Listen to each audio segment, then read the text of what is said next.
आप सुन रहे हैं प्योर जिंदगी। Let's uncomplicate, let's find out a balance of love and hate, good and bad, pity and great. नमस्कार, मैं हूं मनोज श्रीवास्तव और आज हम बात करेंगे नार्सिसिज्म और नार्सिसिस्टिक पर्सनालिटी डिसऑर्डर की। नार्सिसिज्म एक साइकोलॉजिकल टर्म है। ये कॉन्सेप्ट आया है ग्रीक माइथोलॉजी के एक कैरेक्टर नार्सिसस की कहानी से।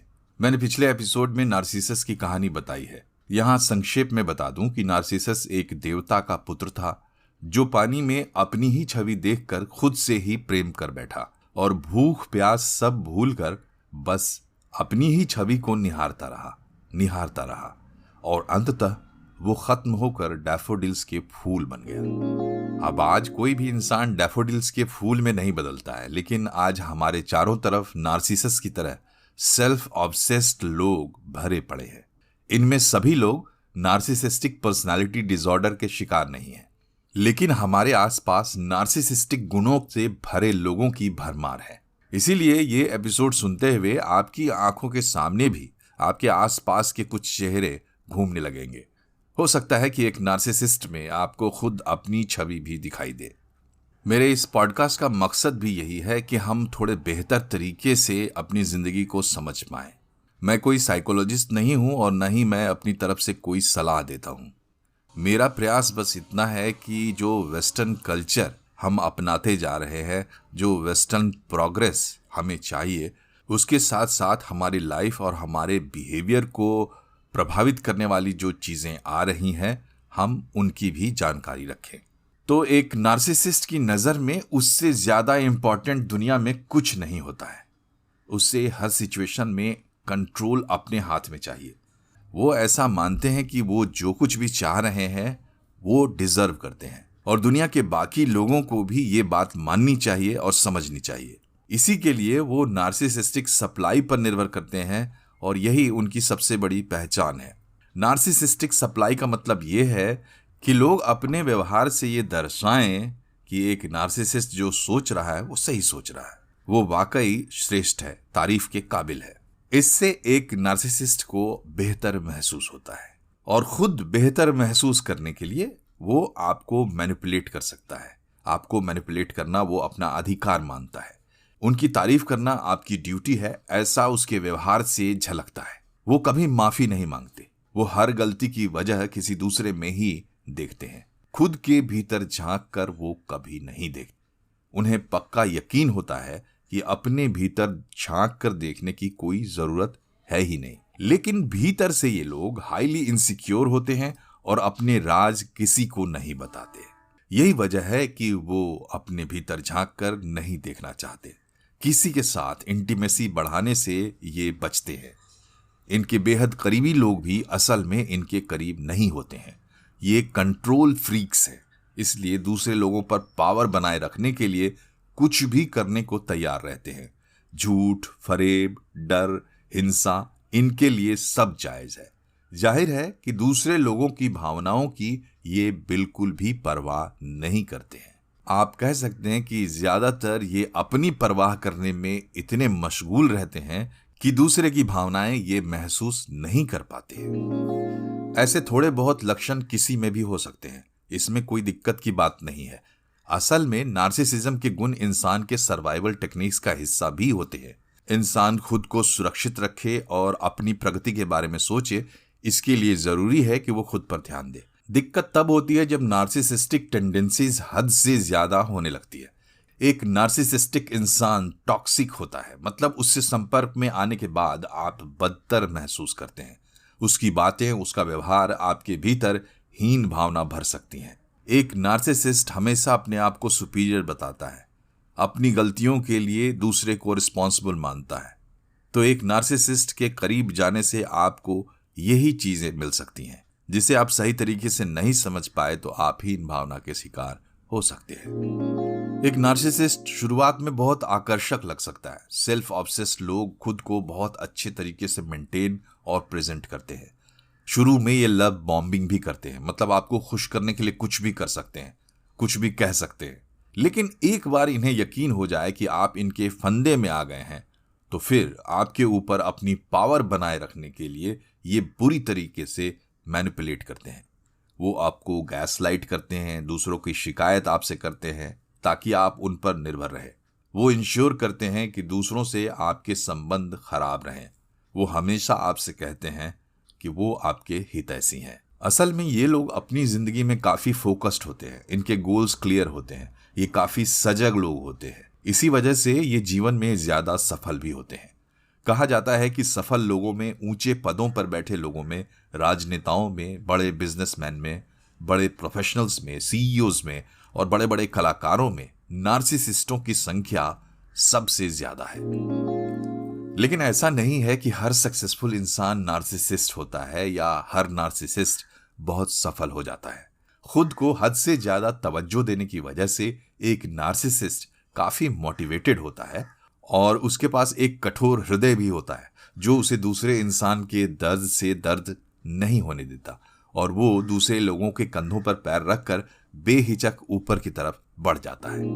अमेरिका, यूरोप से लेकर चीन और भारत तक आज की जनरेशन नार्सिसिज्म को समझना चाहती है, क्योंकि वो नार्सिसिज्म का शिकार होने से बचना चाहती है। इसीलिए इंटरनेट पर खूब क्वेरीज आती हैं। नार्सिसिज्म क्या है? नार्सिसिस्ट कैसे होते हैं? एक नार्सिसिस्ट से कैसे निपटे? नार्सिसिस्ट बाप, नार्सिसिस्ट पार्टनर, नार्सिसिस्ट बॉस, सबके डिस्क्रिप्शन आपको देखने सुनने को मिलेंगे। लेकिन दो बातों की बहुत कमी है। एक तो ज्यादातर विद्वान मानते हैं कि कोई नार्सिसिस्ट क्यों होता है ये बताना बहुत मुश्किल है। दूसरा, ज्यादातर विद्वान ये भी मानते हैं कि नार्सिसिस्ट को ठीक नहीं किया जा सकता है, बस उसके साथ कोप अप करने का तरीका डेवलप किया जा सकता है। तो चलिए पहले समझते हैं कि आखिर एक इंसान नार्सिसिस्ट क्यों होता है। नार्सिसिज्म की कहानी के माध्यम से एक पर्सनालिटी ट्रेट के तौर पर नार्सिसिज्म का कॉन्सेप्ट डेवलप किया था सिगमंड फ्रायड ने। नार्सिसिज्म फ्रायड के साइकोसेक्सुअल डेवलपमेंट थ्योरी का हिस्सा है। एक नवजात शिशु जब तक दूसरे बच्चों के साथ खेलने लायक नहीं हो जाता, वो मां के प्यार की छाया में पूरी तरह सुरक्षित रहता है, सुरक्षित महसूस करता है। उसे मां का अनडिवाइडेड अटेंशन मिलता है और उसे लगता है कि वो ही सेंटर ऑफ द यूनिवर्स है, वो सबसे इंपॉर्टेंट है। एक छोटे बच्चे को किसी दूसरे से प्यार करने की जरूरत महसूस नहीं होती, सभी उससे आकर प्यार करते हैं। वो अपने आप को पूरी दुनिया के प्यार के लायक और प्यार का हकदार समझता है। ये गुण आप किसी भी छोटे बच्चे में देख सकते हैं, उसके नखरों में देख सकते हैं। मतलब फ्रायड के मुताबिक दुनिया में आने के बाद इंसान थोड़े बहुत नार्सिसिज्म के साथ ही बढ़ता है और ये बच्चे के डेवलपमेंट के लिए जरूरी होता है। फिर बच्चा जैसे जैसे बड़ा होता जाता है, बाहरी दुनिया से उसका संपर्क बढ़ता जाता है, उसका सेल्फ लव कम होने लगता है और उसे दूसरों से भी प्यार होने लगता है। यही डेवलपमेंट का सामान्य तरीका है। लेकिन अगर किसी कारण से दूसरे लोगों से उसे प्यार नहीं मिलता या किसी ट्रॉमा की वजह से ये नेचुरल डेवलपमेंट का प्रोसेस नहीं पूरा हो पाता, तो बच्चे की एनर्जी एक बार फिर से वापस अपनी तरफ मुड़ जाती है। इसी से व्यक्ति के भीतर एक न्यूरोटिक सेल्फ लव डेवलप हो जाता है। मतलब अपने लिए एक ऐसी चाहत जिसकी जड़ें उसके मस्तिष्क दिमाग की बनावट में दर्ज हो जाती है। ऐसे लोग बाहरी दुनिया या खुद के बीच का अंतर महसूस नहीं कर पाते। वो एक भुलावे में जीने लगते हैं कि वो विलक्षण है और उन्हें एक डर भी घेर लेता है कि ये विलक्षणता कहीं खो ना जाए। उन्हें लगता है कि दुनिया उनके प्यार के काबिल नहीं है। फ्रायड ने कहा है कि जो असल में प्यार करते हैं वो झुक जाते हैं, वो अपने नार्सिसिज्म को कम कर देते हैं। जो प्यार करना नहीं सीख पाते वो आत्मरति का यानी नार्सिसिज्म का शिकार हो जाते हैं। पर्सनालिटी में नार्सिसिज्म की बुनियाद शुरुआती बचपन में पड़ती है। इसमें चाइल्डहुड ट्रॉमा और एक्सपीरियंस का बड़ा रोल है।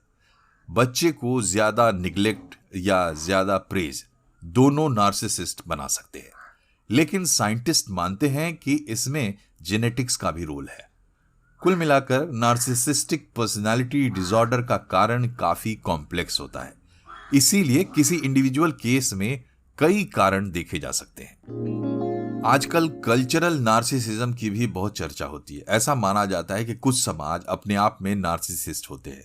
ऐसे समाज में पावर, वेल्थ, सक्सेस और ब्यूटी को महत्व दिया जाता है। ऐसा समाज इस भावना से ज्यादा ग्रस्त होता है कि हम सबसे श्रेष्ठ हैं। ऐसा समाज सबकी भलाई जैसे कॉन्सेप्ट में विश्वास नहीं करता। ऐसे समाज में ज्यादा नार्सिसिस्ट पैदा होते हैं। सोशल मीडिया भी नार्सिसिस्टिक कल्चर को बढ़ावा दे रहा है। नार्सिसिज्म के कारणों के अलावा दूसरा बड़ा सवाल यह है कि अगर नार्सिसिस्टिक पर्सनालिटी डिसऑर्डर NPD एक डिसऑर्डर है तो इस डिसऑर्डर को ठीक क्यों नहीं किया जा सकता। नार्सिसिज्म अगर हल्का फुल्का हो तो उसे ठीक किया जा सकता है, लेकिन इसमें सबसे बड़ी दिक्कत यह है कि किसी भी मनोविकार का इलाज तभी हो सकता है जब पेशेंट ये स्वीकार करे कि उसे वो विकार है और उस विकार को दूर करने की जरूरत है। कोई नार्सिसिस्ट ये कभी स्वीकार नहीं करता है कि वो नार्सिसिस्ट है या उसके अंदर नार्सिसिज्म के गुण हैं और उसे हेल्प की जरूरत है, ऐसा तो वो मान ही नहीं सकता। कभी कभी ये लोग डिप्रेशन या एंजाइटी का शिकार होने पर थेरेपिस्ट के पास जा सकते हैं, फिर भी वो ये स्वीकार नहीं करते कि उन्हें नार्सिसिस्टिक पर्सनालिटी डिसऑर्डर है। अगर कोई बंदा ये स्वीकार कर भी ले कि उसे NPD है और इसके लिए थेरेपी लेनी है, तब भी डिसऑर्डर खत्म नहीं किया जा सकता, सिर्फ उसे मैनेज किया जा सकता है। इसके लिए लंबी थेरेपी की जरूरत पड़ती है। अपने निगेटिव बिहेवियर को पहचानना होता है। यह देखना होता है कि हमारे बिहेवियर का दूसरे लोगों पर क्या असर पड़ रहा है। इससे निपटने के हेल्दी तरीके ढूंढने होते हैं और मजबूत और मीनिंगफुल रिलेशनशिप्स डेवलप करनी होती हैं। मतलब नार्सिसिज्म को सिर्फ मैनेज किया जा सकता है, इसका इलाज नहीं किया जा सकता। तो क्या नार्सिसिस्ट हमारे बीच मौजूद विलेंस हैं? जी नहीं। मैंने आपको पहले ही बताया कि सफलतम लोगों में नार्सिसिज्म का अनुपात सबसे ज्यादा मिलता है और अपने बीच के सफलतम लोगों को विलेन कैसे कहा जा सकता है। किसी भी व्यक्ति का मूल्यांकन उसके काम से होना चाहिए, उसकी मानसिक परिस्थितियों और विकारों से नहीं। लेकिन इसमें कोई दो राय नहीं कि नार्सिसिज्म दो धारी तलवार की तरह नार्सिसिस्ट को भी काटता है और नार्सिसिज्म के विक्टिम को भी काटता है। नार्सिसिस्ट भीतर से बेहद तन्हा और डरे हुए लोग होते हैं, लेकिन उन्हें अपनी इनसिक्योरिटीज का पता नहीं होता। वो अपने भीतर झांक कर देखने से डरते हैं। भीतर से वो बहुत फ्रेजाइल, नाजुक होते हैं। आउटलुक और वल्नरेबिलिटी के हिसाब से नार्सिसिज्म के दो टाइप होते हैं, ग्रैंडियोज नार्सिसिस्ट और वल्नरेबल नार्सिसिस्ट। हमने अभी तक की चर्चा में नार्सिसिज्म की जो तस्वीर देखी है वो ग्रैंडियोज नार्सिसिस्ट की तस्वीर है, जिसे आप बाहर से देख सकते हैं।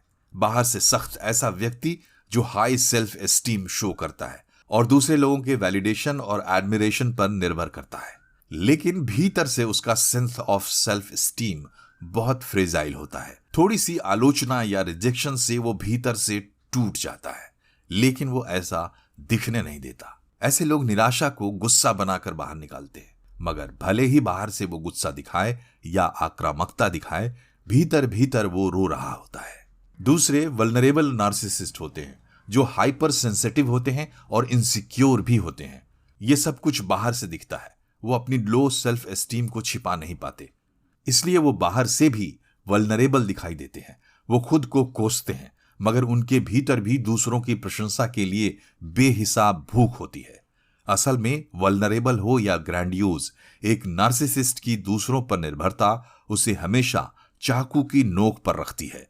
हर नार्सिसिस्ट का ईगो फ्रेजाइल होता है। उसका सेल्फ वर्थ बड़ी आसानी से हिल जाता है।